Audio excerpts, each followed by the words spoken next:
pastor or have a pastor, this is the show for you. Let's talk about gospel-driven ministry with Jared Wilson on Steve Brown, etc. He's an old white guy, an author, broadcaster, and seminary professor who's sick of religion. And he's brought friends. Please welcome Steve Brown, etc. And we are so glad you're here. I say it often, but I mean it. You always have a place at our table. And in case you're wondering, I'm Steve, the aforementioned old white guy. And Matthew Porter, our executive producer, is here. Matthew isn't a pastor, but he has hopes. He keeps going to the golf course, and he regularly takes Mondays off. One of these days, man, somebody's going to put their hands on you, and you'll be religious just like that. Excellent. And our producer, Jinx, is in this little glass booth. He's close due to inflation. He used to say he could be a pastor in a half an hour with $50. Now it's still a half an hour, but it's up to $63. That's how far away he is from being an ordained minister. And our video director and one-man IT department, John Myers, is here. John is saying era number 10-13, and it reads intro joke not found. Please reboot. Can you look into that? That's cheap, Matthew. They're all cheap, Steve. It's the only kind of jokes we can afford. I'm surprised you didn't go to the ID10T era. Yeah. Dr. George Bingham is the president of Key Life. George likes his coffee the way he likes his donations to Key Life, extra large. And Kathy Wyatt is the soft, feminine side of the program. Kathy, did you bake anything this weekend that we should be aware of? I did. Yes, she did. Good bit of baking, and the leftovers I forgot to bring in today. So I'll bring them tomorrow. I'm going by your house and breaking in right now. I got some. Well, yeah. Well, yeah. Whatever. In fact, I happened to drop in on. We're going to make you preach next time. Jinx was present at that meeting, eating the dessert, and I was envious. And so Kathy took mercy on me and gave me some of the blueberry pie that you all were eating, and it's so good.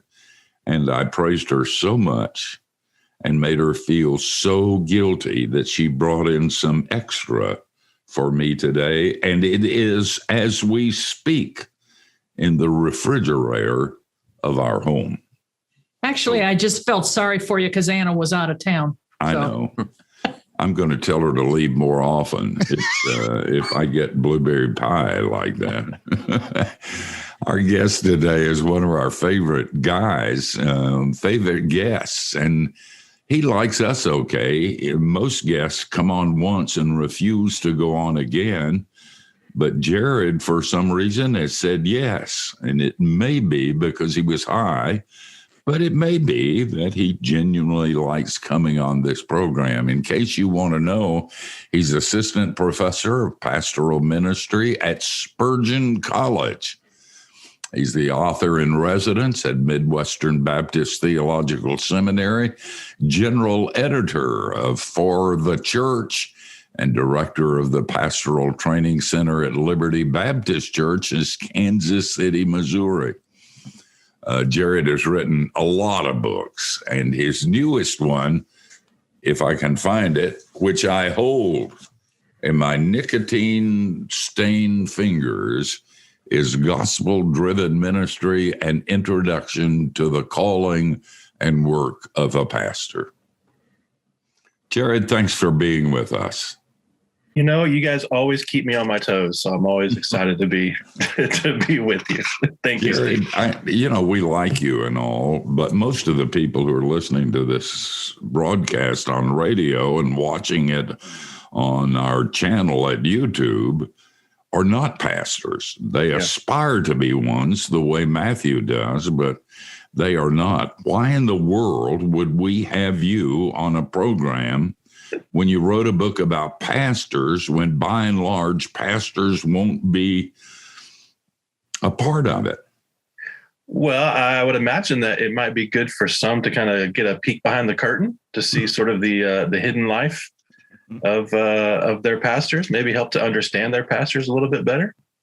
Should have called it Pastors After Dark or something. Yeah. Pastors After Hours. I had a publisher one time. I wrote a book for pastors, and I suggested we called it Sex, Sand, and Sub, and Secret Life of a Miami Pastor.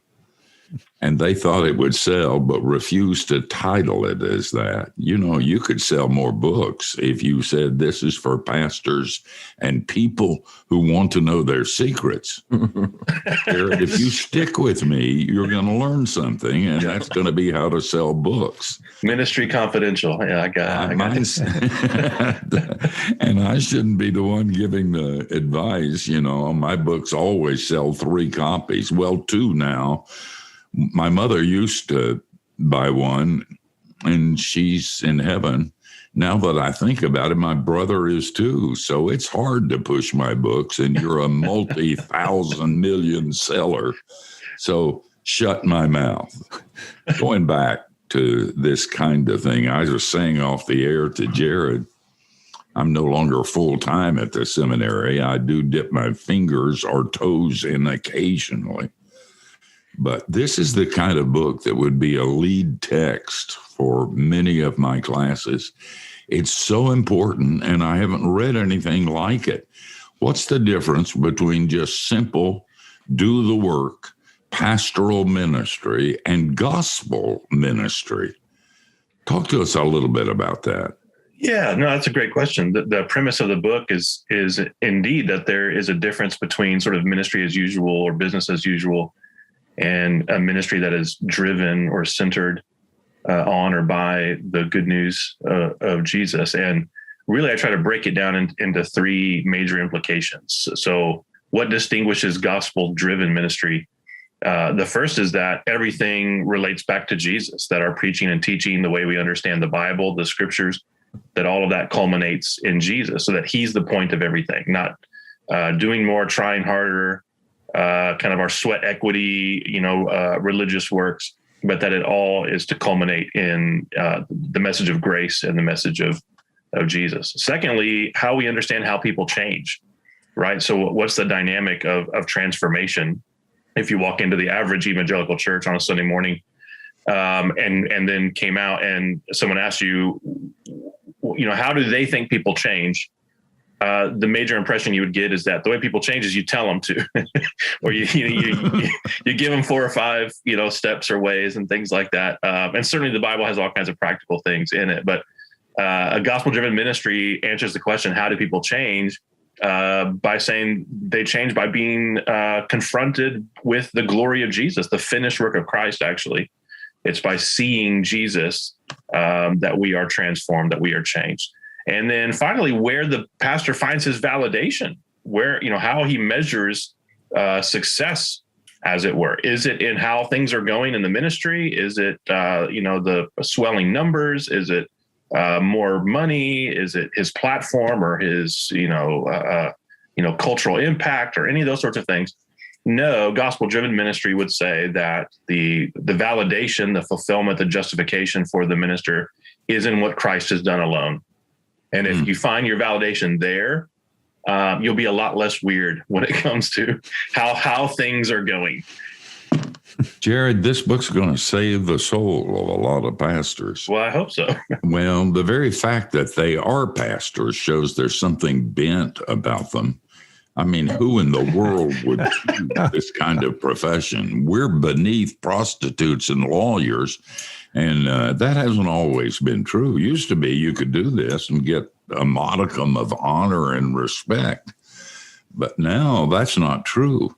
And pastors are leaving the ministry all over the place every day. We have over 4,000 pastors on our mailing list, and I listen to their stories. And we're going to talk about this as we go along, but your book is the antidote to that. I hope so. Yeah. It's that important.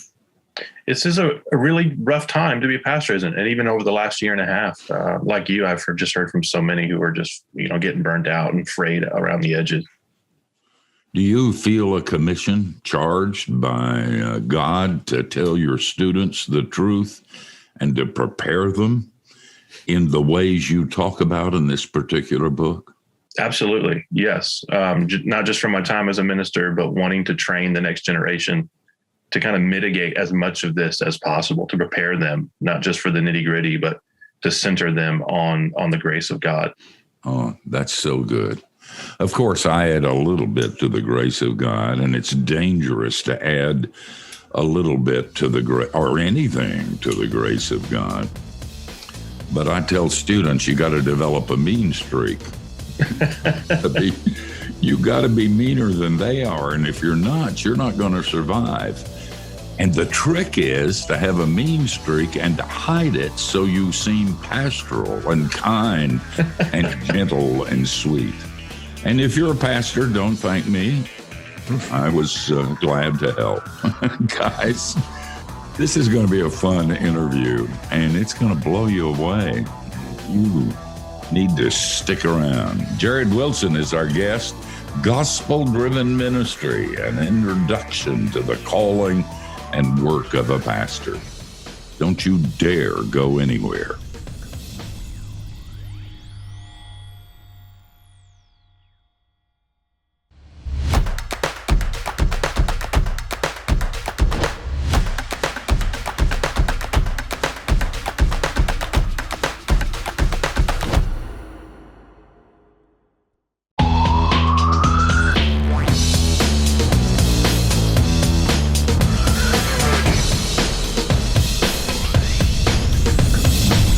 Hey, we're so glad you're hanging out with us, and we're hanging out with author Jared Wilson. His new book is called Gospel-Driven Ministry, an introduction to the calling and work of a pastor. And if you're a lay person and you think this isn't for you, you need to get this book. It really will enable you to have a new respect and understanding and way to encourage your pastors in directions that Jared talks about. It's an important book, and it's a book that should be read by every pastor listening, and also by the lay people who are listening too. Jared, I'm wondering, when you're teaching in seminary or when you're just approached by an individual, like at a conference where you're speaking or whatever, that's somebody that's entertaining the idea of becoming a pastor, what would you tell them? What are a couple of things that stand out that you think are particularly important for them to know, other than it's really important to teach biblical truth? I mean, obviously you would hope that would be at the top of their list, but I've just come off of a year of, for me personally, just some difficulties, and I don't mean for it to sound arrogant, but there just were things that I saw that I felt like somebody should have given this particular pastor some helpful, much needed information that could have saved him a lot of pain and difficulty, as well as the people to whom he was ministering. Yeah, well, I think one of the most common sort of, I guess, weak spots is that today we assume anyone who has sort of a gift for speaking and, some Bible knowledge or an entrepreneurial skill or anything like that can be a pastor, right? We'll let anyone who is somewhat dynamic and a builder and a leader. And those things are good, and those things are important. But the first thing I would say to someone who says, I want to be a pastor, what should I do? I would point them to the qualifications for elders in the scriptures: 1 Timothy 3, 1 Peter 5, Titus chapter 1. and have them see that, to follow the call to be a pastor is to aspire to be that, to be a gentle person, to be a hospitable person, to manage your house well, all those sorts of things. Because those are character issues that are, underneath and beyond, how gifted a speaker you are, whether you can attract a crowd, all those sorts of things. And that would, I think, eliminate, it wouldn't eliminate all of the problems that we, sometimes have because people are sinners. But it would eliminate some of the problems, if not a lot of them, if we actually emphasized that, the Bible says these are the kinds of people who should be, should be pastors. And then the other thing would be, do they have the kind of support and affirmation of a local church? Are there people that they've, either grown up, with, or that they've worked alongside or served alongside, who would say, yes, you do have the gifts and calling, and we do affirm that in you? Or are they just kind of a rogue element out on their own? And those, in my mind, are kind of recipes for disaster. Unqualified people who are simply trying to build something on their own, and it really becomes a means of kind of self-expression or building your own platform. Those ministries don't tend to serve people very well. They tend to serve the leaders sometimes exceptionally well, but they can be recipes for flameouts and train wrecks, I think. That's true. And train wrecks for the church. Do you think there are a lot of people who call themselves reverend but aren't? Sure. Well, listen, obviously all who call themselves reverend aren't, but I'm using it in a different sense, that are pastors that probably should be in vinyl repair. Well, yeah. I mean, I always say, if you're a gifted speaker and you're a good salesman, right? We need more Christian salespeople out there. There's nothing wrong with that, right? Right. I used to tell students, when you're in the middle of the battle, it's no time to ask questions about whether this is your battle and whether God called you to it. You got to be, the call and its connection to the church is so very important. And the reason for the call, as you said, in those passages is so important. And if they don't feel guilty after reading those passages, they should go into vinyl repair too. Sure. Well, and also just a heart for people. I mean, one thing that's kind of rare among, younger men sometimes who say that, I want to be a pastor, when you kind of, dig into the why or what they're looking forward to, most of them are just looking forward to preaching or leading something or building something. And those are good things to, aspire to do. But it's very rare for them to say, I love people and I want to help people, see Jesus or find Jesus or, follow Jesus, which, that's the heart of pastoral ministry. We need fewer pastors who really don't, the people are incidental, to their ministry. It's all about some kind of, self-aggrandizement or something like that. So true. I'm not by nature a people person. Yeah, me either. And when Jesus put the people of God on my heart, he screwed up my life. I mean, I was doing fine until he did that. And when he did that and I started caring, then all of a sudden this job that I was doing quite well at became very, very difficult, because people can be very, very difficult, just the way I'm very, very difficult. Hey, George, you want to pose a question? We'll probably not get to the answer till on the other side of the break, but go ahead. Sure. Yeah. Jared, you had a chapter on leading as part of the job of the pastor. And pastor as elder, overseer, and kind of make the distinction between deacons, depending on a church's government and so forth, that deacons lead by serving, and elders and pastor serve by leading.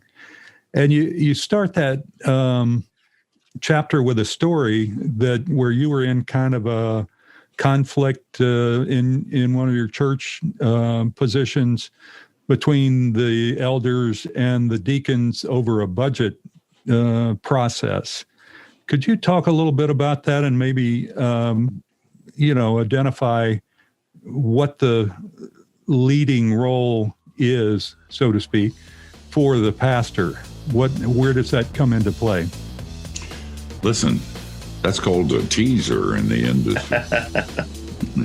And so you got a good story with blood, sweat, and tears on the other side of the break. By the way, George has an interest in that chapter on leadership. That primarily was the subject of his doctoral dissertation. And he knows more about leadership than anybody else in the universe. So be careful in your answer, Jared, when you come back. Guys, we're going to take a break because this is hard work. We're going to eat some cookies, drink some milk, and then, like Jesus, we're going to return.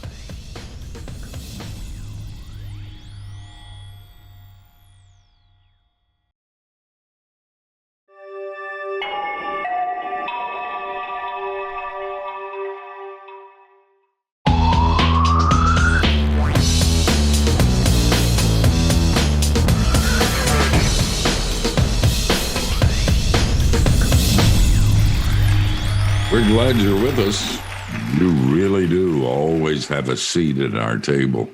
We're talking with author Jared C. Wilson. You can keep up with him at jaredcwilson.com and on Twitter and Instagram at Jared C. Wilson. Jared, before the break, I was interested in your chapter on leading, and you open that chapter with a story about sort of, I'll call it a conflict that in a church that you were serving, that between the elders and the deacons over a budget process. Could you share that and how that kind of illustrates some of the principles?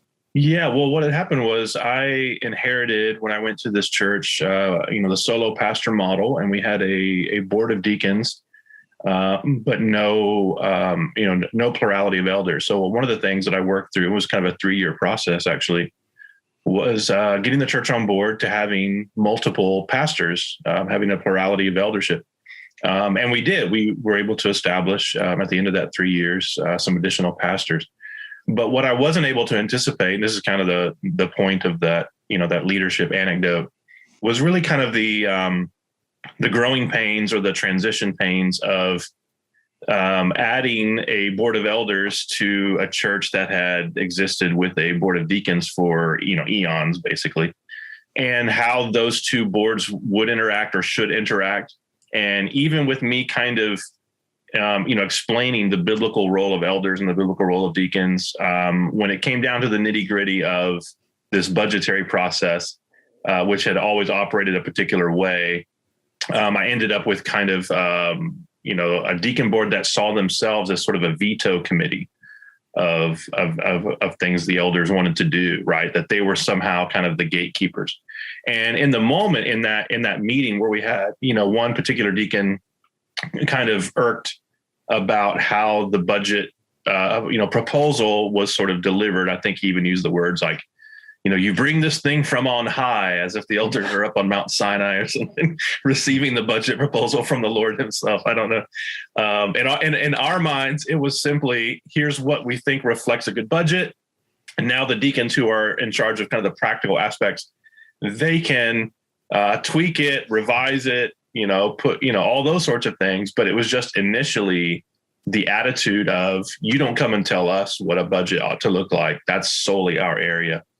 And in the moment, I just kind of apologized and kind of went passive, which is, a lot of times my first kind of instinct and kind of impulse with potential conflict is to just kind of roll over and try to avoid it. And I describe in that chapter basically that this was a failure of leadership.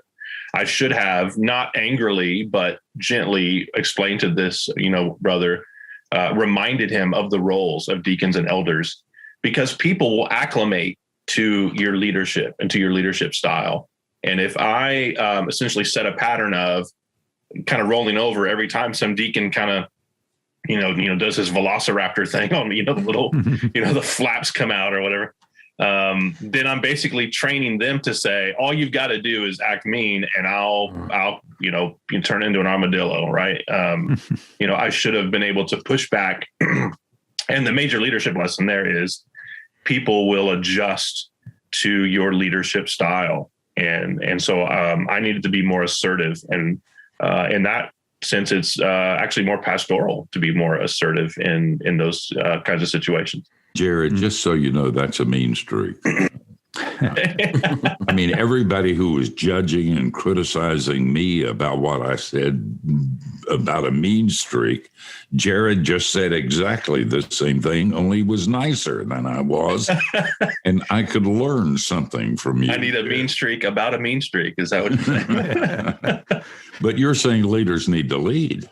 That's exactly right. Yeah, you have to, embrace the confidence that the gospel gives you. If the Lord is on your side and you're actually in the role that the Bible has designed, then you should operate according to that biblical design. You don't have to cower in that role.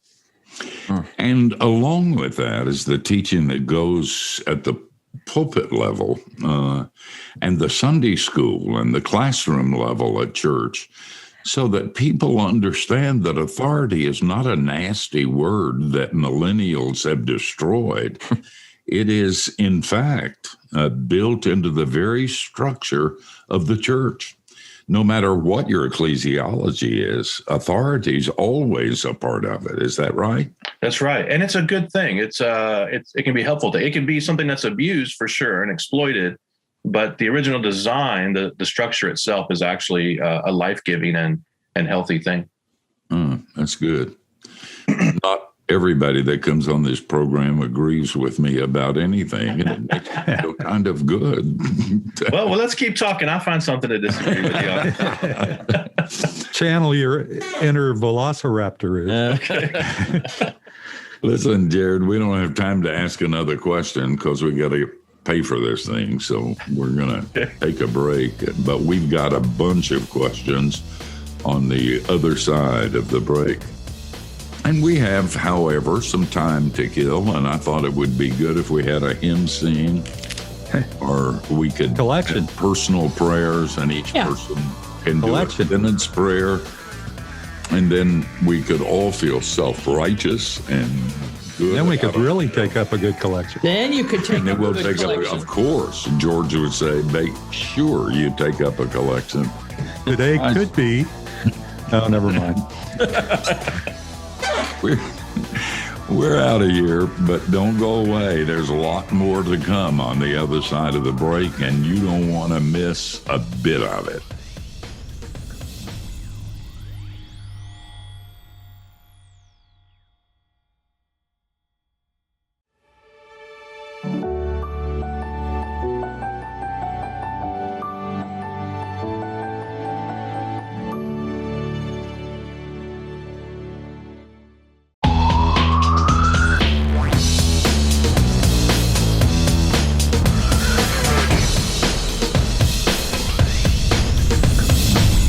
Hey, thanks for joining us on Steve Brown, etc. By the way, do you get our weekly email? It's called Key Life Connection. And it's a small thing we do to remind you that God's not mad at you. While you're thinking about it, why not go? Well, don't go until this program's over, but then go to keylife.org/subscribe. Jared, Steve was joking earlier about, my aspirations to be a pastor. The truth of it is I have been close enough to real pastors to know full well that's not my calling. And because of that, when I see a picture of a pastor, it's the first picture I have is not somebody standing up in front of a bunch of folks, delivering a sermon.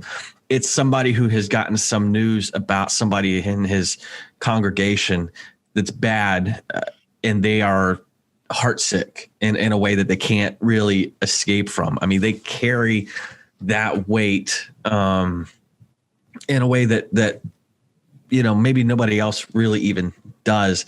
I was wondering if you could tell us a little bit what's a snapshot of what you've seen is the life of a pastor? What's some things that maybe people don't know about what it's like to live in that calling?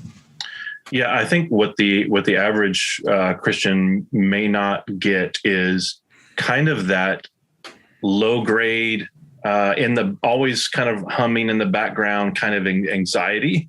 Yeah. Paul talks about that. What's interesting is he lists all these sort of afflictions. They threw rocks at me. I was shipwrecked, all these sorts of things. And then at the end of this long list of afflictions, he says, and on top of all of that, there's the daily pressure of my anxiety for all the churches. And I don't think he means like, the sinful kind of worry. I think he just means you're carrying this load, that you're accountable, that a flock has been stewarded to you. That's the kind of thing that would keep me up at night. Since not being a pastor, I sleep a lot better than I did. And part of that was because I just knew like I'm responsible for these people now, of course, every church member is, we are our brother's keeper. We're all responsible for each other in that sense.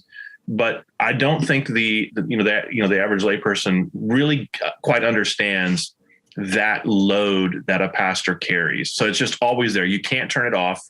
It's not the kind of thing that at 5 p.m., if you go home, or 6 p.m. when you go home, you're just thinking, okay, well, that's done. And I'll think about it again tomorrow, because you're carrying, the hurts, because that counts, because you care about that person, that you're sitting across from in the coffee shop or in the counseling room or in the hospital room, because you care about them, you're always carrying them around. And so I think that is what leads to a lot of burnout that a lot of non-pastors sometimes don't get, right? Because they think, well, I mean, all you do is read and you get up and talk about Jesus. And it's so much deeper for good pastors, those who take it seriously, which in my experience is the vast majority of them. Yeah. Are those who just, they can't turn it off. It's just always kind of there. That's, I think, the biggest kind of uniqueness that a lot of people don't get. And that made me think about the going back to the value of the book for the layperson, because, if you were to put together any kind of team of any kind, I think ideally the other people on the team would also be leaders, in the sense of they understand what it's like to be the person out front. There's an empathy there. And so I think that's kind of another value of this book, is for the layperson to go, oh, that's the ins and outs of really what it's like to pastor. I think I have a deeper level of empathy now for my pastor. Yeah, it's a sense of kind of showing the cards. I'm going to talk about in a previous book as well. I think good leadership is helping people understand, why you're making this, decisions, and not just delivering these decisions from on high.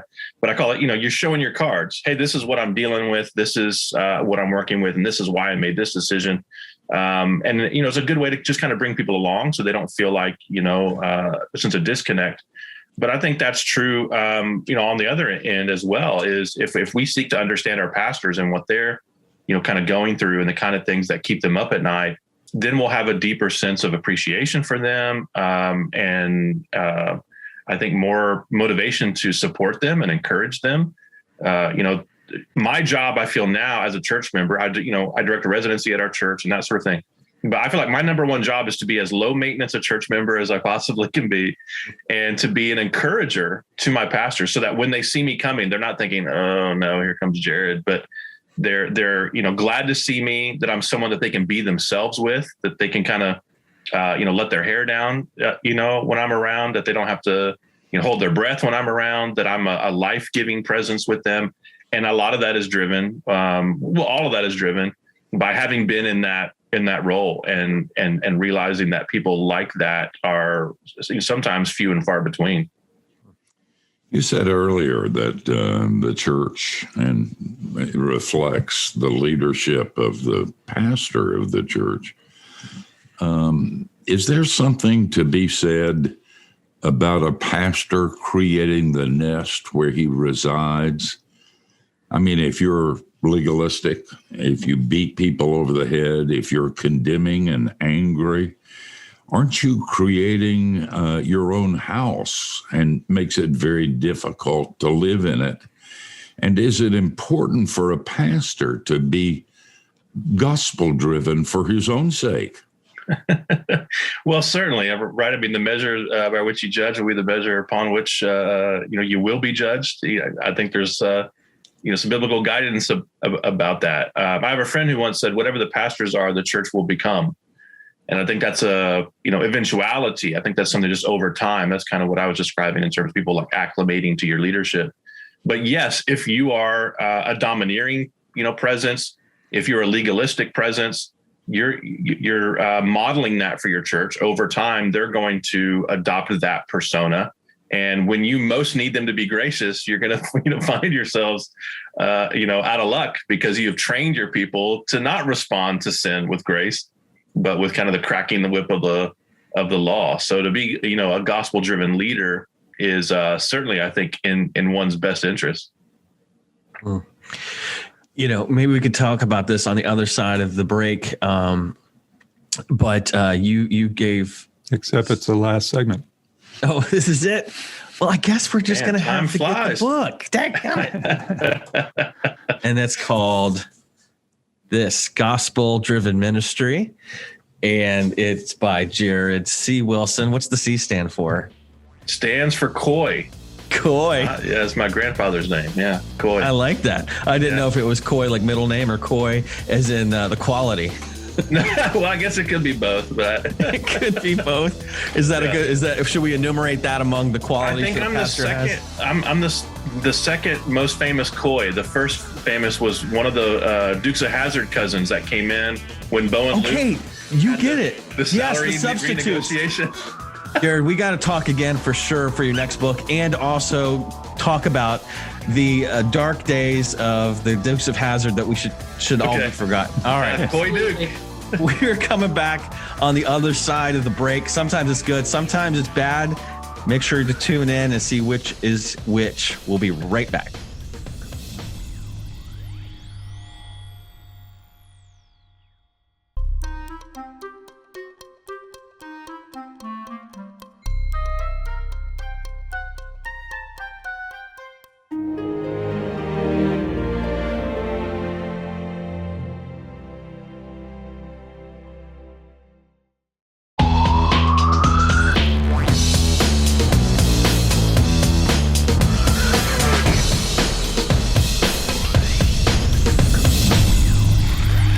You are listening to Steve Brown, etc. Thanks for spending time with us.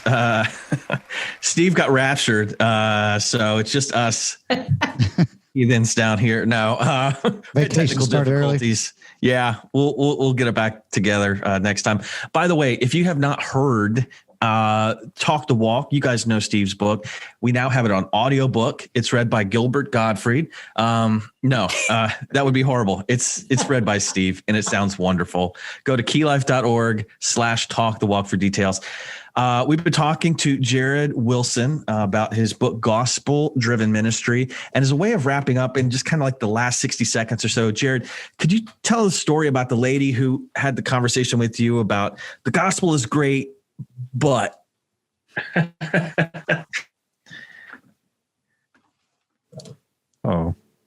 and we lost Jared. Oh, there you go. You there? Am I here? Yeah. Yes. All the pastors are getting raptured. Okay. Yeah. I don't think it's going to happen. Is it not working? It keeps breaking up. Keeps freezing. Anyway, as I'm remembering the story, the woman had some nice things to say as a pretext to saying, you talk about the gospel and that's all great, but we need other things. And I think what Jared would say and does say in the book is the gospel is it. This is what we have. It's our only hope. It needs to inform our lives and, of course, our ministry as well. Jared, anything to add to that? Yeah, I would say anyone who says that they need something other than the gospel, I couldn't said it better myself. Kathy, who do we have on next week? Next week, we have Eric Mason, who is a pastor of Epiphany Church in Philly. And he has compiled a book with some other authors. He's obviously has a significant part of it called Urban Apologetics. That sounds interesting. I know. I think so. Well, I'm going to tune in. I think Jared's going to tune in. You do that. Make sure you're here, not just tuning in just in case we lose Steve again. Exactly. Yes. Tune in to find out who drops off next. Who knows? Maybe Kathy, maybe Matthew. I should just freeze right now. Yeah. No, not cool. Guys, thank you for joining us. Jared, thank you for joining us. Sorry that. Yeah, thank you guys. Absolutely. Sorry this last segment was as awkward as a first date with Matthew. That's really saying something. Guys, we're out. Please join us next week. Until then, remember, be safe, stay dangerous.